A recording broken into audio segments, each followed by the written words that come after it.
Contrast uncut, yeah, you know that's us. Where we only speak the real and the real rock with us. Where we motivate the people and politic on success. Oh no, we ain't DJ Khaled, but they swearing we the best. Contrast uncut, contrast uncut, contrast uncut, contrast uncut.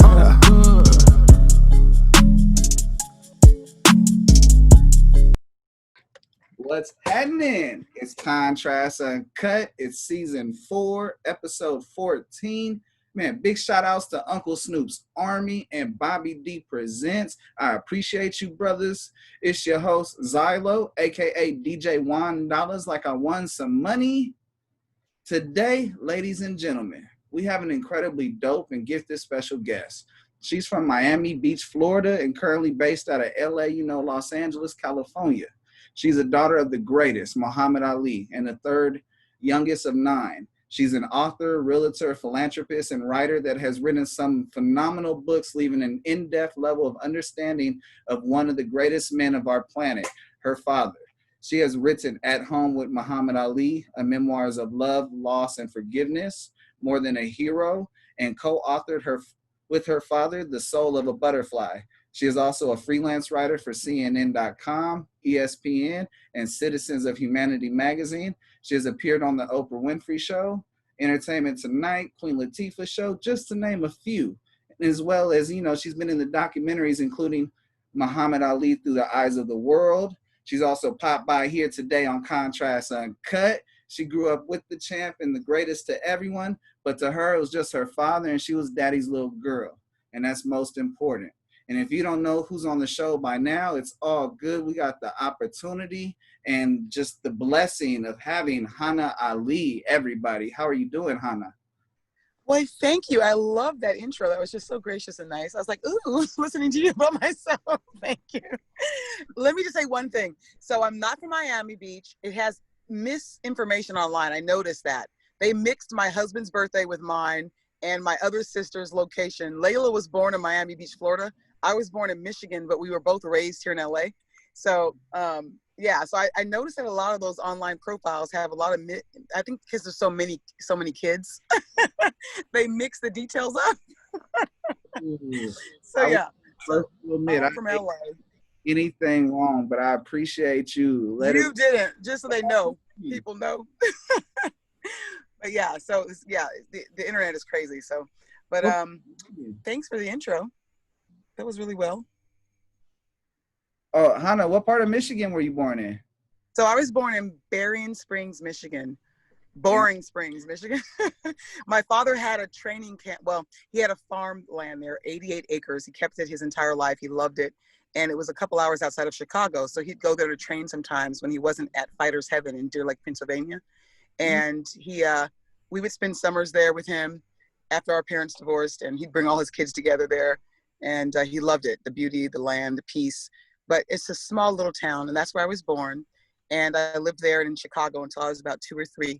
And then we moved to Los Angeles, and I've been here ever since. I actually went back to Michigan to live with my father and be there with him for about 5 or 6 years.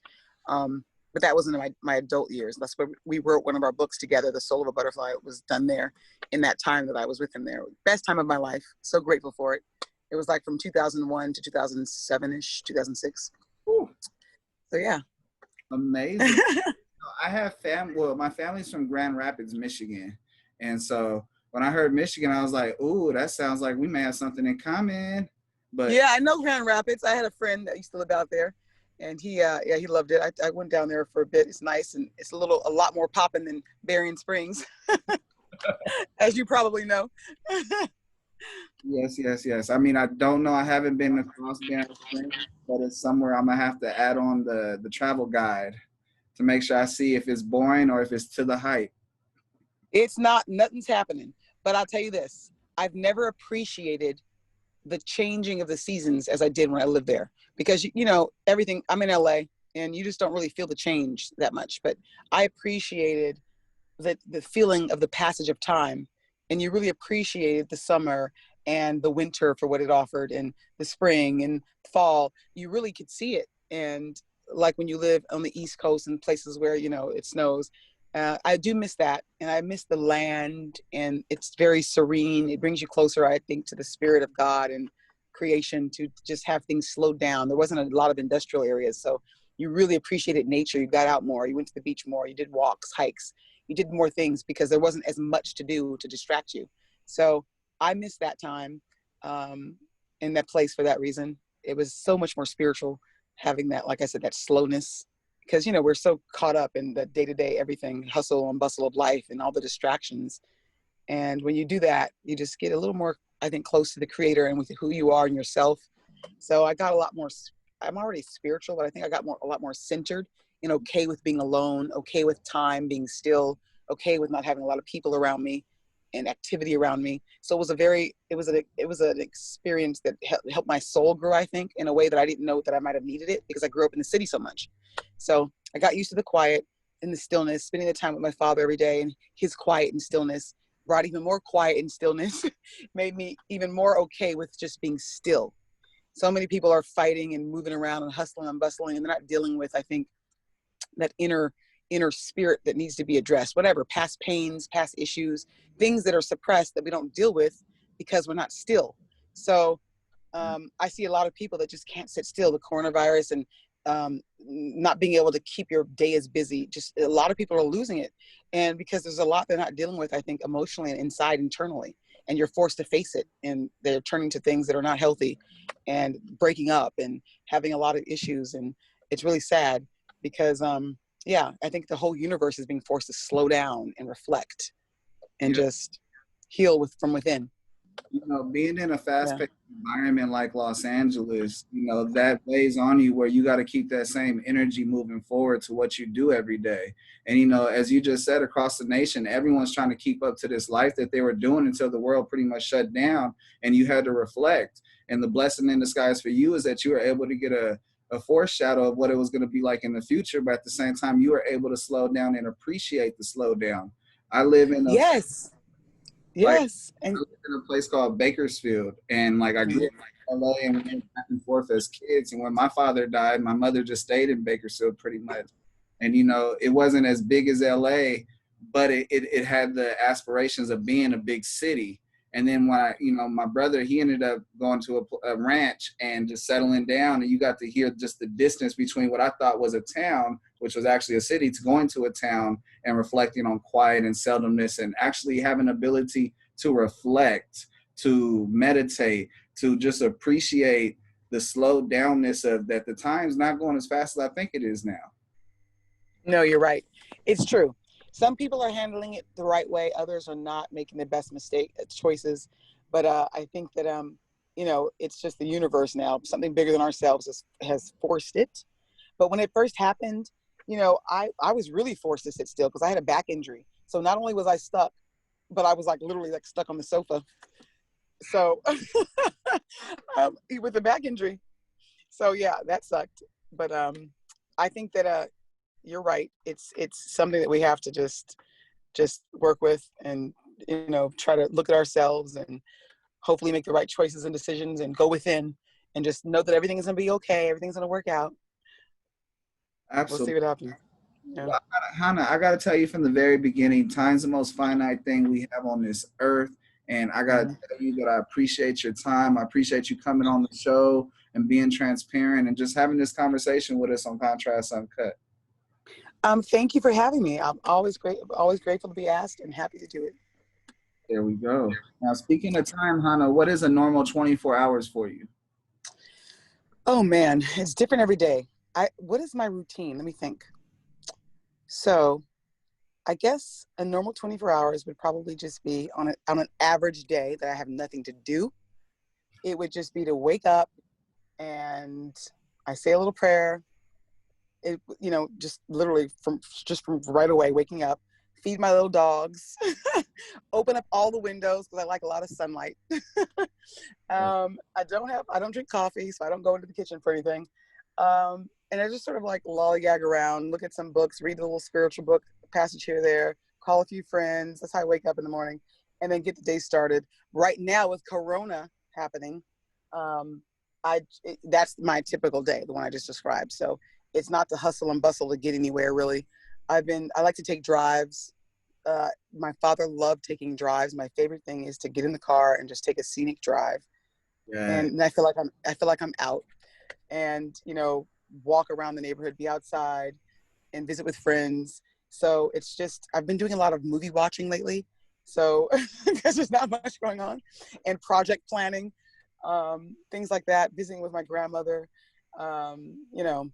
things like that. So that my day-to-day hustle has changed. Before that, I retired from working with children. I used to work with kids, autistic kids, for 10 years. And then I retired from that, worked on my book, which took a lot of time and emotion out of me. It was very stressful. That was a labor of love. Doing the most recent book, the At Home with Muhammad Ali, that's the memoir. That was the most challenging project I ever had. And I said, I'm taking a long break from anything to do with writing after this, because I tend to focus on my father. I love him. They say, write what you know, what you love. And I just sort of, compartmentalize the different projects and try to make them just different. And it gives me something to do next. But I haven't done any of that lately. So I haven't done any writing or anything in that regard. It's been more reflecting and being creative. I like to do quilting. I picked up a lot of habits, fun little, well, not habits, but fun little hobbies when I was in Michigan, because there was nothing to do. So I learned how to sew. I learned how to knit. I learned how to quilt like a grandma. And I do a lot of that kind of stuff just because I'm creative. I like to paint. That's a little messy for me, so I haven't been doing that. So nothing is really the same. Maybe because I have ADD and I'm a Leo, and I just like to change up what I do every day from here to here. So I switch between projects for fun and just connecting with people more than anything else. Yes, that's so It's long-winded, I know, but no, not at all. Not at all. That just means you're well prepared. And also I've been doing a lot of traveling, visiting with sisters and things, and a lot more than normal. I like taking drives. So I get in the car and I drive out to Vegas and do that sort of thing, but other than that, in the beginning stages, my husband and I just watched TV nonstop, television. I didn't want to go anywhere too much because I was a little nervous about the coronavirus, but now I'm still safe, but I go out and go places and see people and just get tested and keep my mask on. So, yeah. Yes. No, that's something my wife and I enjoy to do the most. It's something that she sort of jumped on the bandwagon of what I enjoy doing, is just taking scenic drives. I love like Topanga Canyon. I love driving from Malibu to any parts of Spit You Out to the 101, or, pretty much LA has so many different views and locations for you to go. And I wouldn't say get lost, because you find new ways to get there. And when you said that right now, it's a surreal serenity minus traffic. If you could take back routes to get to places and get there and enjoy the scene, then not think about how fast you're going, then that's the best way to go. Yeah, we would go down to Malibu and into the marina, and we look at the boats and sit and eat and just watch the boats going in and out. So that was those beginning days of what was going on. So that brought peace. And there was nobody in the streets back then. So it's changed a little bit now. In the air. I remember seeing pictures of LA, no pollution. No, nothing. It's beautiful. It's clear and very, very, very just, I guess peaceful in a sense, but not a lot of people around, but the cars are back out. So just looking now in the streets, it looks like world is normal. So I don't even realize it's not when I see all the masks and try to go eat somewhere. We're outside and I only have a few tables. We have to wait an hour to sit down and eat. But yeah, it's crazy. This is like the new norm. I'm getting used to it. Oh, unfortunately, I can't wait till we get a step closer back to normalcy. I promise. Right. Right here. So I agree. So Hana, I have a quote. Let me know how this quote relates to you, or if it doesn't, the ideas, I want you to talk about it. But let me go with my hunch and see if I was right. Here we go. Service to others is the rent you pay for your room here on earth. Muhammad Ali. Yes, here's another way of saying that too. Service to others here on earth is the rent you pay for your room in heaven. Whoo! That's the way he normally says it, but he's been quoted saying it twice, so people hear the way you said it more often. But his original. Run that back. If I was a okay. I gotta have. Yeah. So the original quote that he says is, "Service to others here on earth is the rent you pay for your room in heaven." Like it? Love it. That's the authentic, most authentic version of that quote, because he said it twice, more than once, but that's the way he said it the most. And for some reason, it's been reprinted more the other way. Service to others is the rent you pay for your room here on earth, but it's the other way around. Yeah. I You love. like that better too, don't you?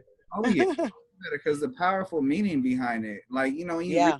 there's more to it. Like, but that I guess when I was reading that initially, I was like, that gives you so much more to say. But in Yes. in reality, there's so much more there's so much more importance and abundance left out of that quote to make it really reach home. Then it's like, wow.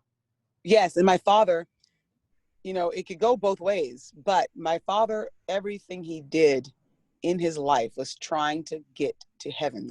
He was very spiritual, very religious. He made his mistakes, of course, as we all know. He was not faithful, and but he was, even in the way he handled that, you had to commend him. He brought all of his children together. He was friendly with all of his wives, ex-wives. I mean, he handled every divorce settlement out of court. He was more than generous. He was just a great human being. And even in his flaws, I really believe that the true test of a person's character, is how they handle their flaws. And he made mistakes, but he owned up to his responsibilities. He didn't make excuses for himself. My father never played the victim in anything. He owned up to it. And like I said, brought us all together. And, he was an amazing, amazing person. So he just was trying to get to heaven and to make people happy and to do right by his mistakes and to inspire people and uplift and help people. He genuinely loved helping people. And I grew up with homeless people living in our house for days at a time until, my mom would then put them in a hotel, but my dad would bring them home. And, he loved rolling up and down his Rolls Royce with the top down of Wilshire Boulevard. And I love diners now, are my favorite place to go, because they're hard to find, but I grew up in diners with my father having clam chowder and coffee.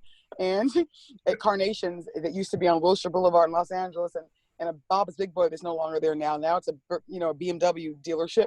But all of these memories are, ingrained in me. And the one thing that I have to say that I can't separate from the memories is how much he tried to help people. He'd pile them into the car with us. And I just remember being a little girl smelling a bad smell. And it's because, there were homeless people. So he would bring them in the restaurant, sit them right down, feed them. He loved sharing his food. I mean, even if people came over, they would come to the house. If he was eating, he would take half a sandwich and shove it in your face, a complete stranger. He was just such a gracious, giving person and soul. He loved being Muhammad Ali. He loved the magic that he could see that came from that, just what he could do for people by inspiring them. He really felt, it sounds funny, but he used to always say, "I'm not just your daddy, hon. I'm a daddy to the world." He really thought that he was like this person that the world looked up to, especially the Black community in the times he came up. So it was important for him to exert Black confidence, pride, love, self-respect, self-love, not to lead people astray, because when you're in a position of power or leadership or fame, you have a responsibility, he used to say, that comes with that fame. And if you don't want it, it just comes with it. You're in the wrong profession. So you don't get something for nothing. And he always understood that and always wanted to lead people in the right direction and make the right choices in life. And he knew that he could influence people. So that was very important to him. And, you don't get that a lot these days. People want the fame, they want the power, but they forget that everything you do sends a message about your image. And if you can influence people in any way, you might as God, hopefully they're doing it in a positive way. It's not about the money. You're not selling out to that. And you're really trying to just owning up to the responsibilities that come with that fame, that attention, and that platform. And I think Daddy is so loved and respected because there weren't really, I don't know anybody really that was that way. He was just such a hero. He never fell from grace. He never disgraced people. He always was just so gracious and so positive, and even in the way he lost fights, complimenting the other fighter. And Joe Frazier brought out the best in me, God bless him. He would sell and promote his fights with the talk, sell him tickets, but he knew how to lose gracefully. He was just such an amazing human being, athlete, hero, role model.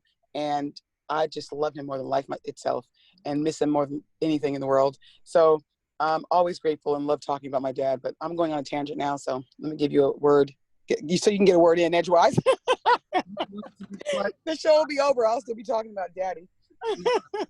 Quite honest, your father was such an amazing person. Like, there would be no term GOAT. There would be no greatest of all time unless there was a man like your father to set as the example, to set as the standard of what a real man should look like, and then pursue that. And knowing that pressure was on his shoulders, he absorbed it.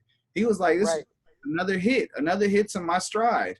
And, that's one thing I'm real gracious and gratitude for, that not only did he leave that presence with us is what we saw on camera, but in reflection, he left it at home with you. We only got a small smidget of what we got to see on camera, 15, 16 rounds, 14 rounds, and the hype before it, and just the way how he did everything. It taught you how to win respectfully. It taught you how to be boisterous, but at the time, be confident about what you're doing. Because if you're not confident, you're not comfortable, you're not great. And that brother, he exerted the definition of greatness when it came, he did. Right. So you're right. When I read that quote, granted that the internet messed me up and misquoted it, it led something with me, is that you're paying the service to get to heaven based upon the fact that you're giving your father's legacy, because that's what the world's missing. The world is missing. You're right. Standing to lead the platform and see what a real man's supposed to look like. There's the right way to look, and then there's the left way, the wrong way, and everyone's trying to find a way to the right way. But if we don't know what right looks like, it's a trouble to put that puzzle together. And that's been a huge blessing of why we have these books that you've been able to put out and just, share the light, shed the light, and continuing shedding the light. Well, it's funny because my father used to teach us young. He'd say, you have an angel on your left shoulder, and you got one on your right shoulder, and they're all, the one on the left is writing down all your good deeds, and the one on the right is writing down all your bad deeds. And one day you're going to die. He's like, this life is so short compared to the eternal life. And he said, you're going to go to heaven or you're going to go the other way. And he says, but when you do die, God is going to play your life to you like a movie. He was so theatrical. We were like 7 years old, 6 years old, sitting with our eyes open, listening to this. But as I grew, he would keep those lessons coming, and he would just talk about how every day. Hana? Yes. Oh, I'm losing you, girl. Hold on a second. How about now? We're better on sound. Sorry. That's okay. Tell me if you lose it. But he was just telling me, he would teach us how every day is a choice, and this life goes by so fast, and so many people get caught up in the darker things in this world and the things that aren't meaningful, and they waste time. They waste the days. They waste the moments that are so precious with people they love, whatever, just by the choices they're making. And it's really sad, but everyone has to live their journey. Can't choose for them. You can't do anything but, try to keep your own mind in the right place and make the right decisions, and surround yourself with people, he used to always say, that are doing good, because it's so easy to get caught up and forget and lose your way. And it's easier for darkness to influence light than it is for the light to influence the dark. So surround yourself with people that are better than you and like you, and keep you on the right path, and always go within to make the choices, and, listen to that angel on the left of your shoulder that's telling you the positivity, and ignore the negative. And, he really instilled that in his children and all of us growing up. And it gave us, I think, the strength and foresight and understanding to be able to navigate in life and make the right choices, and to be strong for the people you might know and love that aren't as strong, fight in the right way, or make the right choices for yourself. Like my father, I tend to forgive anything and everything. I'm overly forgiving.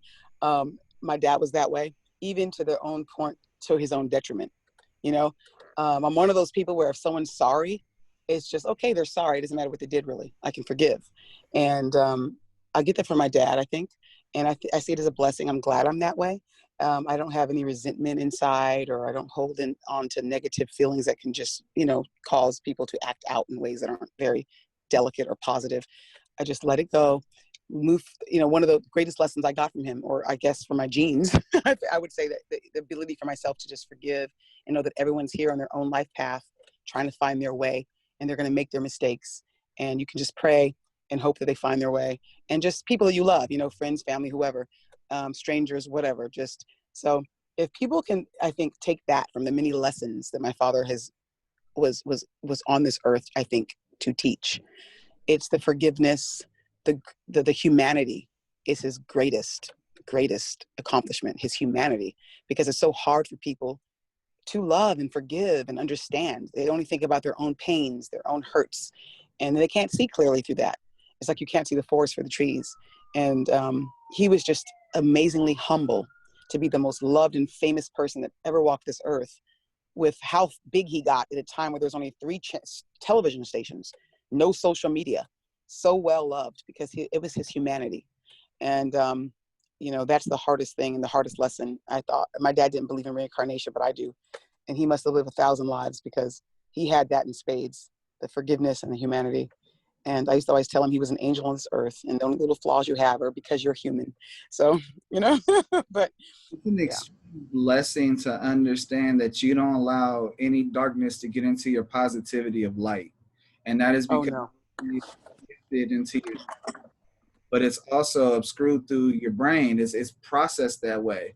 But it goes back to the core. It's easy for you to just forgive and move forward. It's the biggest problem for people across this whole world, because a lot of the things that they want to unleash and get closer to, they can't forgive themselves. They can't forgive others. And from that, it leaves a lot of negativity on the heart. It leaves a lot of sorrow. It leaves that potential of getting greater and closer to seeing a happier life, a happier side of yourself further away, because forgiveness is the key to happiness. And I'm so happy you brought that up, and that, you recognize it's a gift, because a lot of people think it's just naive, and that's wrong. If you think, my kindness for weakness, Hana's kindness for weakness is a thing, then, you're really wrong with the insight of really how this life works, and how the blessings continue to pour in, and why walls are up there, and why you have to overcome and build foundations to success and to push that direction. No, you're right. It's very hard for people to forgive. It just comes naturally. I can forgive before the person's even sorry. Like, I just say they're a human being. They're on their life journey. They might not be as advanced in certain areas as other people. So I have that understanding. It just comes innate within me. And then, my mom used to always tease me, you're just like your father. You don't get mad to the degree you should for the things that are done sometimes. So I just can't. I can't. It doesn't mean that you don't know better, that you're stupid, or you don't see the truth, or, can't make certain decisions that are good for yourself. It just means you can let go of the anger quick. It might be a fleeting feeling that goes so fast, just just as quick as it comes. And then it's more of the pain, maybe, or the, from a betrayal, but it goes quick. Right. I mean, it doesn't even last more than that moment. It goes away right away. And I have this calm, and I just forgive them. It's like it's just forgiven without even a discussion about it. It's like, okay, everyone's a human being here. No one's perfect. Who knows what people go through in their life, how they see things. They didn't have the same father I did, the same mother, the same genes, the same life experiences. So we're all here to learn lessons in life. Some people just have a problem, I think, at making it more personal. They don't realize that it's not about how, the mistakes that people make doesn't reflect how they really feel about you. They have their own lessons to learn, their own insecurities, their own just shit they're dealing with. So if you can just remove that poor me syndrome out of it, you'll be able to see things more clearly. And it's sad because a lot more relationships and friendships, whatever, romantic relationships, all relationships would work and last a little better if people would just take the whole, victimization out of things that happen, or them making it mean, like if you have a father that was never showing up, or a mother that was always late. As kids, we think, oh, that means they don't love us. I'm not important. And we grow up thinking incorrectly about those things, and it transcends into our adult life. And we might be more sensitive to certain things that come up because of things that happened in the past, and it just makes everything more complicated. And if we just remember that we're all human beings, we're here to make mistakes, to hopefully live and hopefully grow from them, and hopefully to learn to value what's most important in life and do the hard things, so that you can have the things that are most important in life and make those decisions. A lot of people have to go through life and they have too many losses until they realize it on their deathbed. And it's sad. So it's like, I like to read the self-help books, listen to the people that have been here before me, and know how to just judge life experiences and people in a way that is not judgmental, and just, it helps you heal and keeps the cancers away keeps you in a mental state of just being okay, by understanding that. So yeah, it's a good thing. I think I'm grateful for it. I thank God every day that I have my spirit that I inherited from both parents. Really, they're both very forgiving. My father is just above and out of the world with it, you know. And so I'm glad I got that, because it keeps my heart at peace, and it keeps just your spirit and your soul strong. But I think that, you know, everyone's at a different stage in life. You know, we all grow differently. We learn from the people that come in. Hopefully we take the great lessons and we incorporate them in forward, because it just keeps your spirit evolving. And this life goes by so fast. Like my father used to always say, he had me scared to go to sleep. You know, he's like, it's going to go by so fast. So what's it all for? If not to grow and enjoy the people that you love and know what's important in life. And then to be able to forgive, because people are going to make mistakes, you know? So it's like, they're not perfect. And as long as it's not hurting you in a way that's going to kill your spirit, you know, I think that it's good for people to keep those people around and try to help them through their what they're doing too. And they're, you know, especially if you have strengths that other people don't, instead of just dropping them and forgetting about them and moving on. If people could help other people grow, that's a beautiful thing. And my father was that way. So people would steal from him. They would betray him. They would do certain things that, you know, you'd think he'd get rid of them, but instead he kept them. He said, they're my family. I love them. And he tried to help them through. And it's really a lot easier for people to discard people. But, you know, they're not shoes, they're not clothes. So it's like, you know, you can't help what people are going to do, but you can help what you're going to do. So if people just did that in life, then I think they will be in a very more peaceful place, because it feels good. Your spirit feels good. And I think that's what that quote's about, you know, service to other here on earth. It's not just about helping the needy in terms of monetary ways, but spiritual ways, and just being there for people, just period. Because it's, you know, people need help. We're not perfect. Emotional things can happen, and it gets hard in life. So if you can help somebody else get through and stand by them and show them that you're a rock for them, that just might make a breakthrough in their life, you know, and save them in some way. No, So. I was told at a young age, control what you can control and let go and let God do the rest. And, you know, if Exactly. people trespass you, then let them trespass you, because you know what? You can only control what you can control. And, you know, if you let You're God right. do your battles, you know, they will at some point come back to you and, you know, want or need your guidance or need your help. And I don't want to word it as like they have to come back to you, but God has a way of, you know, giving the inner choice of you, of be given that spirit of likeliness and forgiveness. It brings them back to you to be humble, and so that they can grow together with you to see the bigger picture. Because a lot of the Right. time you're referring to is you see the bigger picture. You see the rest of the canvas, that people are only so focused on that dot that someone just put in front of them, and you see the rest of the board. And that right there is very, very important. That's instilled the values. And You are right. I agree. I I agree gotta too. ask you a question, Hana. Speaking Tell about me. author, a writer, you know, did the game choose you or did you choose the game? Was it a natural process? Like, you know, Um, I'll tell you, it happened accidentally. I've always written poetry, but I didn't say to myself, I want to write books. How it happened was, when I was in college, my father, for Father's Day, my dad didn't care about material items. So I thought, for Father's Day, I'm going to go down and I'm going to go to Kinko's, and I'm going to put together a book of memories and pictures. He loved pictures of happy memories, and put it together with him like a book. And my mother had an agent who was trying to get her to write a book, which she never did. And my mom said, this looks like a book.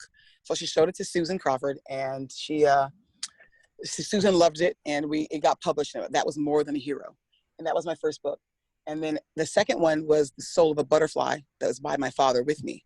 And that came about because Susan came to me and said, somebody wants a spiritual book on your father. And I was already in Michigan. I thought I could do that. So we started working on that. And that was just reflections on life's journey, things that happened to him that were defining moments, that were a huge part of who he was and the decisions he made. And we did that. And then the third book is my memoir, At Home with Muhammad Ali. Actually, you know what? Ali on Ali, a coffee table book, actually came out before that. And I worked on that with someone else. And it was just a compilation of photographs and quotes my father said, why he said what he said when he said it. So that came out just while I was still writing my memoir. And 2018, I think it came out, or 2019. So the memoir, though, was my greatest accomplishment, my greatest, literary speaking, likewise. It was the greatest accomplishment because it was so difficult and it transcended. It started off as just being a documentation of the audio recordings my father made. He made a set of recordings he gave me, about 100 hours, not that long, maybe about 80 hours worth of just recorded calls from like the years 1978 to 1983, the majority of them being made between 79 and 81. And he documented everything: his return to the ring, his worries about money, his finances, talking with George Foreman, trying to get George Foreman to come out of retirement, get back his title, go out a winner. George is trying to convince my dad to come back to Christianity. They have a beautiful recording call for an hour. These two adversaries in the ring, friends, and of course, eventually, George does come back and take the title, and he's trying to convince my father not to come out of retirement, and he had a premonition that he shouldn't do it, and he was right. So, but everything happens as it's supposed to in the world. So, and my father understood that, so he had no regrets in that regard, because it all unfolds how it's supposed to. And he always had this amazing faith in that, and it just, anyway, so the recordings were just so plentiful. I thought, I'll just document them. He's so, he's recording us singing and laughing, going to school, trying to free hostages in Tehran, eavesdropping on my mom's phone calls, just all kind of different stuff. Laughing, just talking about life and his hopes and plans and worries, like I said. And I learned things about him I never knew. And they were just the greatest thing he ever did. I told him, the greatest accomplishment. I said, Daddy, I'm so grateful for these. And I thought, I'm going to transcribe them. And just, they were so funny, talking to different, he's calling people, wishing them a Merry Christmas, even though he's a Muslim, on Christmas. Merry Christmas, this is Muhammad Ali, just random numbers in the phone book. He'd get hung up on sometimes. Other people would just, how'd you get my number? So I just picked up the phone and dialed, how you doing? Talking to complete strangers. So he's got this all recorded, and it's just the greatest gift. So they were entertaining enough to just hold their own. But my publisher said, well, let's have a little backstory on each call. So then it became just doing a little backstory on each call. And then it grew to, how about I give my sisters a chapter to share their memories? And then it just kind of felt like mine were top heavy, or it wasn't flowing quite right. So then it became a memoir. So I was like, I never written a memoir because I wrote this book by myself. So I said, like the others, but the others were easy because they're more like an essay style. This was like, I had to tell a story, and I'm telling 3 stories: mine with my father, his, and my mother and my father's story, and incorporating the recordings to bring it to life, to give the dialogue, and coming in and out of the past and the present. So it was a challenge like nothing other. I read like 5 how-to books, got it together, did it, accomplished it. And but like I said, it was twice as long as it was supposed to be. It's over 350 pages. So it was just a labor of love, and I am so proud that I got that done. And while my father was still here, I was working on it while he was still alive, so I could still share some of the bits and pieces of it with him. So yeah, that was my greatest accomplishment. But that's how I got into writing. It was just an accident, because I put something together that my mom thought was so good, and an agent agreed with, and it went from there. Always an accident. The only one I did on purpose, the only book I did on purpose that I intentionally set out to write was my memoir, At Home with Muhammad Ali. So that was the only one that I intended to write. The others sort of fell on my lap. So Hana, I gotta ask. So I had Marvin Gaye III on as my season finale for season 3, and he has a musical called Pride and Joy, and it's to showcase his mother and his father's love for each other. And it's something that's very lost in the translations. And that's one thing that he felt near and dear to his heart. So he did a musical, and it went around the world, and he's keeping it up. Well, COVID shut it down, but once COVID life opens back up. And so it had me thinking, as I've been reading about and hearing the audibles, I'm like, will there be another step from the memoirs and books to a play or to a series? Or because, love stories is something that, just like the standards of being a man, a true love story is dismissed. And when you look at the love and just the chase that your father had for your mother, that's so detailed and just so rich that, that's a real high school love that they say, puppy love. And that's so organic and real, and people search for that their entire lives. And I feel like that's something that's just missing from seeing that, come about. Yeah, it's funny you said that, because I'm actually starting a podcast based just on the book. And it's just At Home with Muhammad Ali. And I would have different people on. I haven't actually recorded one yet. It's in the beginning stages. But it would just be At Home with Muhammad Ali podcast. And hopefully I'll find some time in the next month to get that first episode out.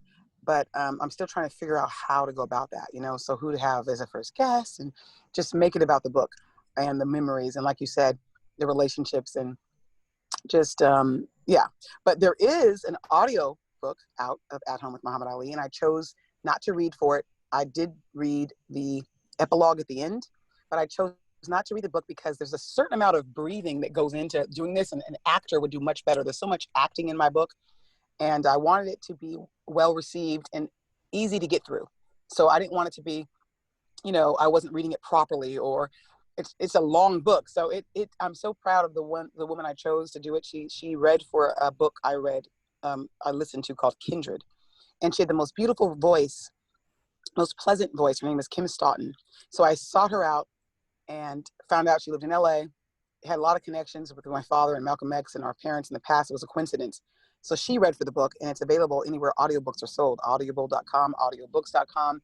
But it's my sister May just absolutely, that's how she read the book. She listened to it on a road trip to Vegas and home. And she said she was laughing and crying, and she just absolutely loved it because Kim Stoughton was just brilliant. She does it for, like I said, she's a voice actor. So she did an amazing job being a woman, being my father. You know how hard it is to be daddy. So I would recommend people to listen to the audiobook for sure, because it comes to life. And the actual book, you have a lot of photographs spread throughout, at least 90 or 80 photographs I put in there. And I chose to opt to put them with the stories. And also the documentations and things I talk about, like the love letters we discovered my father wrote my mother, never gave her, in storage. We found them. They're in the back, in the glossary. The things I talked about in the book, I actually put copies of in the back for people to see. So there's there's pros to having both. But definitely I would say, yes, there is an audiobook version, and I want to do the podcast. And if there's a play or a movie, I don't know. I mean, someone would have to contact me for that, but I'm not actually actively trying to make that happen. Oh, well, I think, a musical would be dope, or a play would be really, really just incredible to see, just the action and what you guys feel, Right. impressions to put throughout. But speaking of Audible, I have heard it. It is 15 hours, and I'm not gonna lie, 4 hours went by, and I didn't even realize it was 4 hours that had went by, just listening, laughing, and just enjoying the stories. It's just Thank you. So you no, have heard it. yes, Thank you. amazing. And you gave Thank me you. a little insight to the end, because I haven't got to the end yet on my Audible version. And I'm like, oh, so your voice is on at the end. Because I was thinking, like, how does she just get that balance? But I know it's not easy to read for 15 hours, and you have to keep Right. that up. And then, you have to enunciate like you're working with Dr. Dre. That. Yeah, you're right. So she did it in 3 days. She was very good. And I just went in there. I recorded the very end. So it's my voice talking about the dream that I had that closes it all out. So it's the epilogue. Yeah. You'll hear the difference probably in the voice, but yeah, people don't know that. So it's me recording the epilogue. It's about, I don't know. It's not maybe a few minutes. Yeah. At the very end. So, and you are also going to get audio clips, real audio clips. I forgot to mention that. ooh. You'll have 5 minutes of the actual recordings of me and my father singing together, and my father telling why he made the tapes. So that's also in the audio version at the end.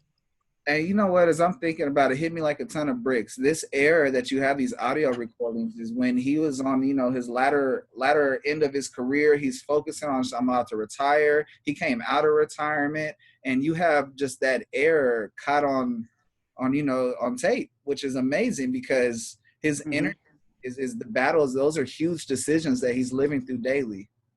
Yes, he was really struggling with whether he should come back and fight Holmes or not. And he documents it all. He's talking to his lawyers, asking for advice, talking about how he believes he can make it. He's plotting his comeback. I don't know if you got that far yet in the book. I think it might be chapter 10, if I remember correctly. I'm not sure, but it's all chapter 10. If it's chapter 10 where he talks about this stuff, that's how I used to start the book. Like this book has, oh my God, I've started it and ended it so many different ways. But it kept evolving. So that is very important, because it humanizes my father. It might shock a lot of people when you actually listen to that. Him talking about his concerns and why he's so stressed, and it really humanizes him for people who don't really know.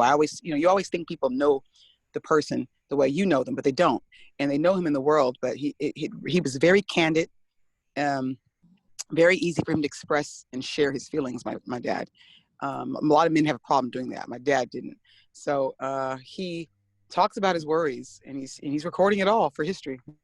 So he knew what he was doing. He was always ahead of his time. He's really like, essentially, he created the first, reality show at a time when he was sitting there thinking, isn't this something like one day they're going to play one tape? He's saying one day they might play these on some great radio station if they pay the price.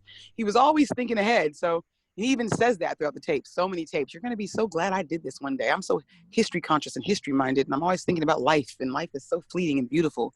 We don't always realize it. So that's why I'm making these tapes. And he's talking to my future self as my 3-year-old self sits beside him listening.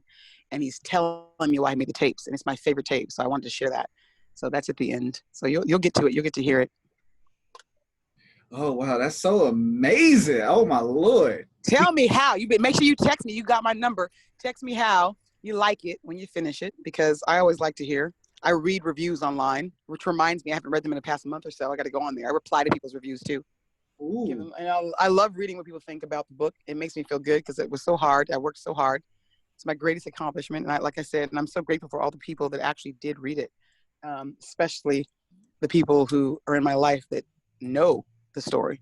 It meant a lot that they took the time to do that. Like, I can't even say, because it was, like I said, that book is my whole heart. My father is my heart and soul and spirit. So I think he's my soulmate, the greatest love of my life. And always will be. So I really appreciate everybody out there that takes the time.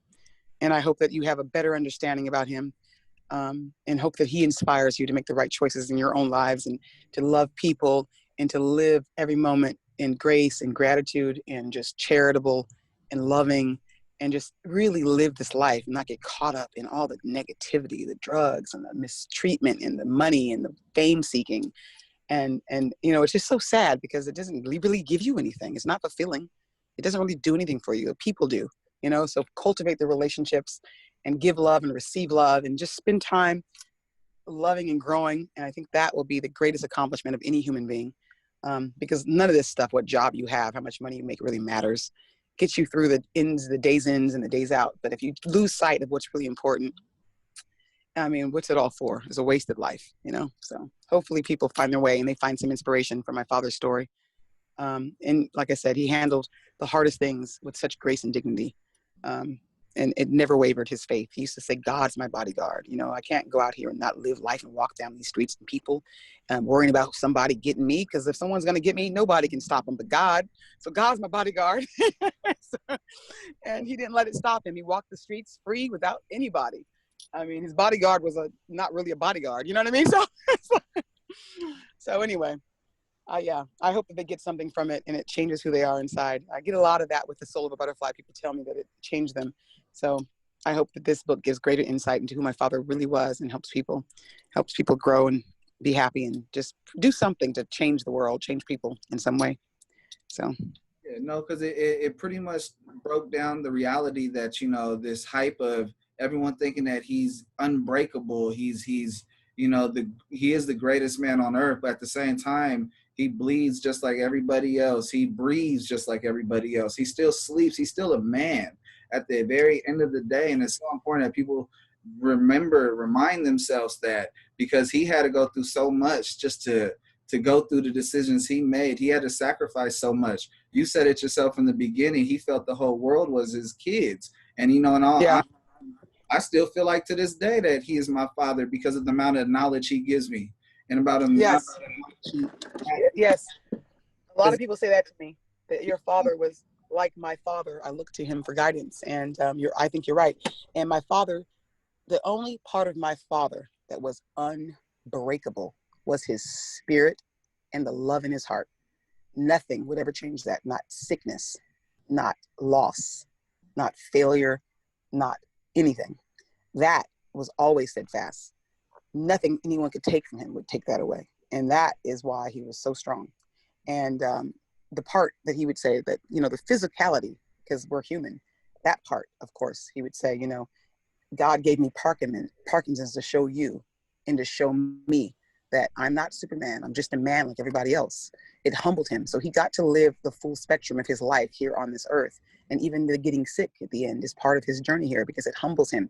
And he was already humble, even though he knew he was great. It was like a dichotomy. He had, it seems like a contradiction, but he knew he was the greatest, knew it was important to say it, especially for Black pride and morale and anyone on the downside of advantage. But then he also knew that, okay, I am just a man like anybody else. I'm human, and he loved people. And he wasn't afraid to say that. So, but that taught him great lessons, to be quiet, to be stilled after being so fast, so strong, so fluent in speech. He didn't feel sorry for himself, not ever. He didn't dwell on his sickness. He would forget sometimes that, do people know I have it? I'm like, yeah. Because he didn't wake up thinking, I have Parkinson's, He just took it a day at a time. My father didn't go against the tide. He just flowed with them. And that was just a lesson that he came to this earth with. So he went through the stages where he was in denial or he was embarrassed to talk, and he would be quiet because he didn't like that people did not understand him. But he moved through that quickly and gracefully. And he learned life's lessons, and he embraced it with a spirit of understanding and acceptance that I don't know who has on this earth. At least, he would even say that there's people taking stands all over the world and doing right, but you don't know about them. They're little people living in their houses that you don't know about because they're not famous, but they're here, they're on this earth. And the people that don't have that faith, at least now that he can stand up and show them that they can get up to and keep going and help inspire them. So he always found the good in anything that happened to him in life, even the negative. So he's just so amazing that words just can't express it. So I just wanted to share every part of him because he didn't belong to me, to us. He belonged to the world. And I learned that when I was 4 years old. So I've always been sharing my father, and I have no problem doing it. And I love, like I said, so I will just keep writing as much as I can. If there's always something new to come out that's not redundant, I'll do it because I don't know. I just feel like part of my legacy is to carry on his. So we are happy to do so. We are very, very grateful for it. Well, thank you. I do want to ask is that, him being born in Louisville, Kentucky, and everything going on in Occupy Kentucky and just with Until Freedom and just so many different groundworks that they're doing, educating and doing stuff on Tuesday, and just, the amount of information they're educating the communities on how to, interact with the police and how to protest and how to pretty much grow. My question is like, what would Muhammad Ali be able to ensue to all the people, or what's some of the writings that they should be having to parlay to the people from Until Freedom that Muhammad Ali's had? Say that last part, you went out. I'm sorry. Yeah, pretty much what would insider some information that Muhammad Ali from his memoirs and writings that would be able to be used for Until Freedom and what's going on in Kentucky? Let me think. So something that he said that can be used to inspire based on what's going on right now. Yes. Let me think. He faced so much scrutiny. He faced so much racism. He faced from all walks of life, and even quoted as saying that racism is wrong no matter your color of your skin. And right. And that's so much power to what he embodies and what he stands for. And I feel like they should use more of Muhammad Ali's innate ability of, his feelings, his demeanor, the way how he moved, the way he thought. Some of that energy should be transferred to what's going on out there in Kentucky. Well, I agree, because it's happening all over the world, really, and there's certain places right now where the spotlight's on. But I just feel that my father would, if he were here, it would break his heart, of course, but he would say, he would be for Black Lives Matter and all lives matter. And he would understand and explain probably better that why it's important for people that are saying Black Lives Matter, because we know that white lives have mattered in history. It's the Black and the brown lives that have not been respected, that have not been cherished.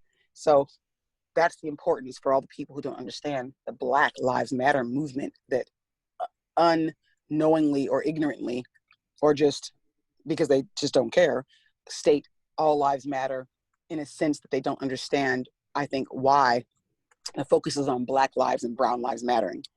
No one ever said white lives didn't matter, any other lives didn't matter, but they're not the ones that we're losing every day by the thousands, tens of thousands, and nothing's changing. So I I think that it would break his heart. But, you know, at the same time, my father was a little boy coming up in a time where, you know, he would be walking home from school and there'd be Black people hanging from trees, lynched, and people were getting off, even with white eyewitnesses. So while there's been progress, it hasn't changed. It's just, he would say what he's always said, that a lot of people don't know, and that is this, that change has to start with the children, because what we're already as adults poisoned with the prejudices that we grew up seeing, the subtle images, the subtle things that are said and shown that make people, you know, prejudice and not even realize it. Clutch your purse when a dark-skinned Black man walks by. Get scared, you know, when you see certain things and images that were projected in life. And he knows that. So it's like what we teach our children is what's going to change the future. So change has to start with the kids, because they're the new generations to come. And if parents would just wake up to all this and stop with the stereotypes, watch what they're saying, watch what people are watching, that's where the change happens, because that's how we are where we are now anyway. The few people that were children when we were getting lynched 50 years ago, that keep progressing and growing, and it's sort of slowly changing, but it's not enough because we're still dying and the prejudice is still there.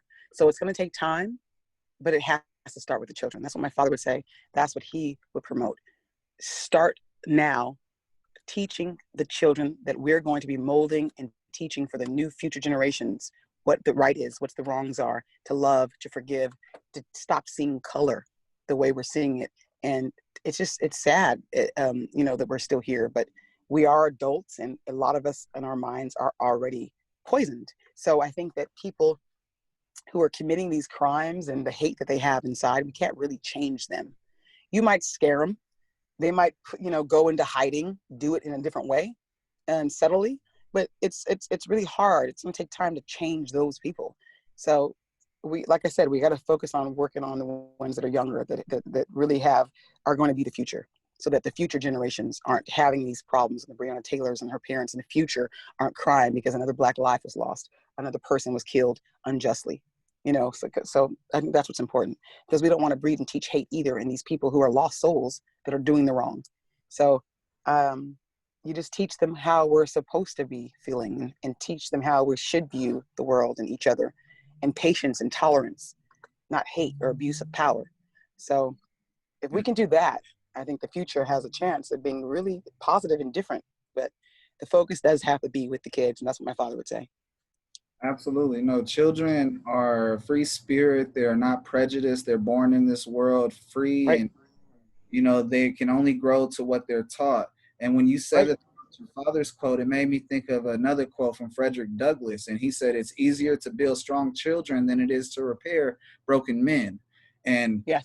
all they do is tie in the fact that we have to invest more time into our youth and educating. And I feel like knowledge is power, but when you use that knowledge, it becomes your superpower.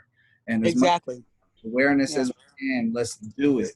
I got, you know, just a couple more questions, and then I promise you I'm out of here. I'm sorry. I'm enjoying myself, and I think I probably went. Thank you. It's okay. Okay. It's okay. We've been an hour, but I can still talk. Keep on. Good. Bring it on. Say my welcome, okay? My family's from the South, like, you know, Michigan in the South, and you know, one thing I want to do is overstay your welcome. Okay. No, it's okay. Yeah. So I like the show Growing Up Hip Hop, and it influences my next question. May you please share with us your top 3 growing up boxing moments? Oh God, boxing moments. You know what? I don't watch boxing. No. I'm saying because, you know, one thing, a lot of people from Growing Up Hip Hop, I don't know if you've never seen the show, but pretty much it's showcasing what the influence of their parents' lives have influenced you. Whether I've read that you've seen was it Clint Eastwood and John Travolta come by the house, and those are the things I'm talking about, because your father was the champ. And growing up, you're talking about like how, got it. So you're talking about what life was like at home. Yes, people coming. But you know, Yeah, growing up boxing so that we don't steal from or take away from another way of saying it. Got it. I thought you were asking like what my 3 boxing moments, meaning like what fights. I was gonna say the only boxing I watched was not close to boxing was my husband's UFC fights, and those were thrilling when I wasn't worried, you know. But he always looked good, so he never really, even when he lost, he lost gracefully and, not bad. So it wasn't hard. But yeah, no, I don't watch sports. But back to that, what you just said, now that I understand the question, let me see. My favorite moments probably was, Michael Jackson, of course, because I was a little girl, loved Michael Jackson. And he would come and visit my dad.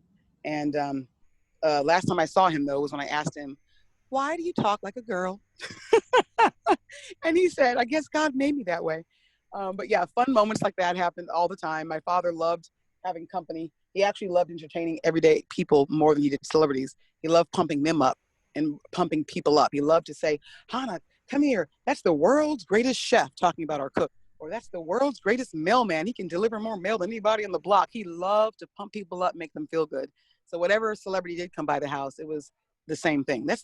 Clint Eastwood was the world's greatest actor, or, whatever singer would come by, whoever. But there were so many. And at the time, I was too young to appreciate who anybody was. And my father always made all people seem important. So I could never tell the difference between them. It wasn't until later in life that I would realize those were celebrities, except for Michael Jackson, of course, because I loved Michael Jackson as a child. But all of the people that were there, I didn't know until later that they were celebrities. Like I said, he just pumped people up so much that I thought everyone was important, equally important, which they are, but equally famous, I guess, in that sense of the word important, because of the fact that he would just make such a big deal about people. So, but there was a lot of fun moments, and Daddy was always so theatrical, and his den where he used to hang out is where all the people would come and hang out. But yeah, I only got excited about Michael Jackson because Michael Jackson, maybe John Travolta, he was around a whole lot, but I wasn't excited about John Travolta. I didn't really know who John Travolta was at that age, except for my father talking about how well he can dance. He would say, dance, John, dance. And he'd start dancing, and Daddy would be clapping his hands. That's right, John, dance. And I remember him just dancing. So, that's about all the memories that I would have with different people. But he would like Clint Eastwood to reenact his famous scenes, Clint, go across the room and then turn around and tell me you got 2 days to get out of town. And he would go do it. So, Daddy was so playful. He's like a big kid. He liked, his favorite actor was Christopher Lee, Dracula. And he would have Christopher Lee act like Dracula. Act like you're trying to attack me, Christopher, so he would do it. So he was a big kid, my father. So those are the memories. They were great. And yeah, I'm glad that I have them. Yes. Hey, and I do want to give a shout out to your husband, Kevin Casey. Definitely want to give him a shout out. As I am a married man, my life doesn't revolve around anywhere unless it revolves around my wife first and then my kids. So I know that, you're viewed as one. So we got to make sure we give love to Kevin. That's very nice. Thank you. I'll tell him you said that. I appreciate that. I got my last segment. It's called Impulse Q&A. And pretty much I got some impulse questions. And I hopefully get some impulse answers from you. I wrote them down earlier. So oh God.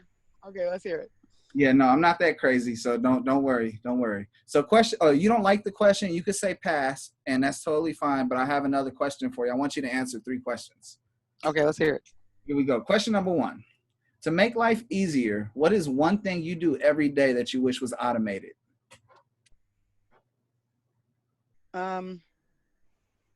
Shoot, that's a good question. To make life easier, one thing that I do every day, I honestly, it's just, I communicate with friends and family. That makes life easier for me. I don't know. Give me another question. Question number 1. Okay. What's your least favorite sweets? My least what? What's your least favorite sweets? Oh God, I love all sweets. So let me see. My least favorite sweets would be healthy sweets like prunes. I'm recently. I love sweets. I got a sugar tooth. Okay, go on. I recently got on a vegan hype, and I didn't know that when you try vegan chocolate, like I had this place called Monty's, and it blew my mind. It was phenomenal. Once I had a milkshake with chocolate, and I was like, that's not real chocolate, and I can't have it again. So that's what led this question, because I was like, man, what is the other things out there that people don't like? Because I don't like fake chocolate, carob chocolate. It's not good. But right. Me neither. Tell me. What is one thing you recommend everyone tries at least once? One, write a book. Ooh. Everyone's got a book in them. A memoir. Write a memoir. Something. You got to write. You just said, go ahead, get on the edge of the cliff, and you're going to jump like I jumped. And you know what? I hope you land the same way I land, with 600 pages underneath me. Right, and on your feet. You'll do it. You can't fail if you try. Yes. Question number 3. If you are on an airplane for 10 hours, who are you riding with, and what are you guys talking about? If I'm on an airplane for 10 hours, I am probably riding with someone I love, because I do not like to fly alone. And we are talking about how I do not have to worry because the plane's going to land safe. Because I do not like to fly. I don't like to fly. But no, seriously, if I was going that far, it would probably be for something very important to do with my father. And there'd be somebody I'm close to flying with me. So we'd be talking about what it is we're probably going to get done. You can give me another question if you want, but that's the only thing I can think of at the top of my head, because I avoid airplanes when I can and never fly alone. So, and usually I'm just like trying to sleep through because I don't like turbulence. So, okay. No, you survived. You survived. You have survived my Impulse Q&A. And as a reward, Well, thank you. Promote time. Let's promote the At Home with Muhammad Ali podcast, the book At Home with Muhammad Ali, a memoir of love, loss, and forgiveness. Let's run that up. Let's run up the podcast when it comes out. Let's promote. Right. Right. Get the audio book now if you want to listen instead of read. You want some entertainment? Yeah. Let's do it. Yeah. So everybody then supports, and I will let you know now if you need any help with the podcast or you need an insight. If I can't answer it, I will. I'll have you on for a guest. I'll ask you your favorite chapter. I'll learn. I'm just learning this whole podcast thing. So it's kind of fun. I'm excited. Well, I'll tell you now, the way I do things is a little unique. It's different. It's something that, the other guys don't do. But I had a situation where they were like, well, hey, if you're going to meet this format, I need for you to do segments. And so I added segments. And so I'm like, well, at the end of this, I'm still going to do things my way. And if you notice, it's still different. I'm like, my viewers knows it's coming. I'm going to hit you with it. You got any questions for me? No, I can text you and ask you, but I don't want to put you on the spot. I don't got nothing right now. I'll ask you. I'll probably call you and ask you, pick your brain about some things when I get down to my podcast, because it sounds like you're doing good. You know what you're doing. Thank you. You're welcome. It's Contrast Uncut. It's season 4, episode 14. Man, big shout outs to Uncle Snoop's Army and Bobby D Presents. I appreciate you, brothers. I wouldn't be able to do incredibly dope shit like chop it up with Hana Ali about her history and just, grace some wonderful stories about her father and these books that she's been able to write and just tell so many great things about this man and his history and how much she influenced her and how much she's influencing the world now through his stories. And thank you, Hana, for coming on the show. It's been an amazing time. Thank you so much. I really appreciate that. This is Hana Ali, enjoying my time here on Contrast Uncut. And shout out to everybody, Bobby D, etc., who helped make this podcast possible. You guys are doing a great job. Also, when I was young, crisscross make them jump. Battle rapping for respect, my nigga. This ain't what you want. Can I kick it when I'm rhyming? Be a legend through Ebonics. Was a sticker boy, felt like sticky.